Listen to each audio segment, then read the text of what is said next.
Hey guys, welcome to Ozbox News. Get the conversation going down in the comment section. Please remember to like and subscribe.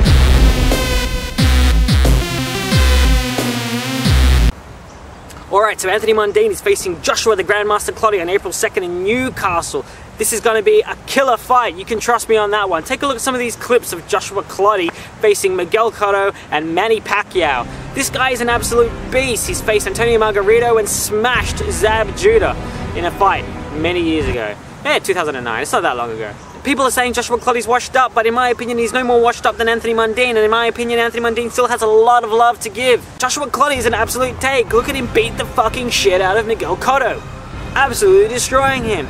Now, about the Pacquiao fight, a lot of things are going around, people saying, man, he hardly showed up for that fight, he hardly threw any punches. You know what, if you do a bit of research on Joshua Clottey, you'll find out that he was actually bribed to lose that fight. In an interview he did in his home country of Ghana, he openly comes out saying he was bribed. And Bob Arum, I think, has also openly come out with that kind of information too, which explains a lot. Because if you look at the fight that he had with Miguel Cotto and then look at the fight he had with Manny Pacquiao, huge difference. There's absolutely no shame in losing to Manny Pacquiao and Miguel Cotto. Anyone who says there is just doesn't understand boxing. This kind of explains why we haven't seen Joshua Clottey for such a long time, because he was out spending his millions and millions of dollars living the good life. But now his money has run out, so he's back. In the last 2 years he's fought twice and won convincingly. This guy will be a much bigger hurdle to overcome than Shane Mosley. He is younger, he is tough, and he wants this so bad. His career is not over. One win over Anthony Mundine and Joshua Clottey goes right back up the rankings, where, you know what? He's actually known in America, so he will get the fights, whereas Anthony Mundine is still struggling to get his name out there in America. Joshua Clottey is a name. People know who he is, and people from around the world will tune in to see this fight. This is why Mundine has picked Joshua Clottey. It's a smart move. He's beatable, and he's a name. This is an absolutely wonderful opportunity for Joshua Clottey.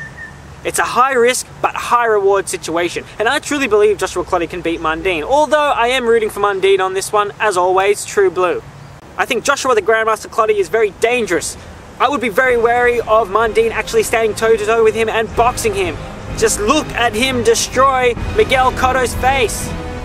What I think's going to happen is Anthony Mundine will cop a few easy blows in the first few rounds, but then as Joshua Clottey starts to wear out, Anthony Mundine will hide behind his jab and start winning on points. I highly doubt that Mundine will knock out Clottey. Clottey has a very defensive style and is basically a strong mother.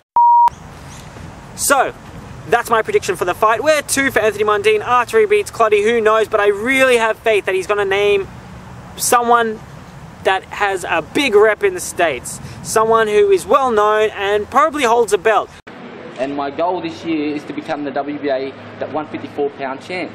That's Lara. He's got this belt right now. If he's still got it when I'm due, hopefully I'll get mandatory, I'm due to fight him, then we fight. Well, Erislandy Lara has mentioned Anthony Mundine's name a few times as a potential opponent on his Twitter.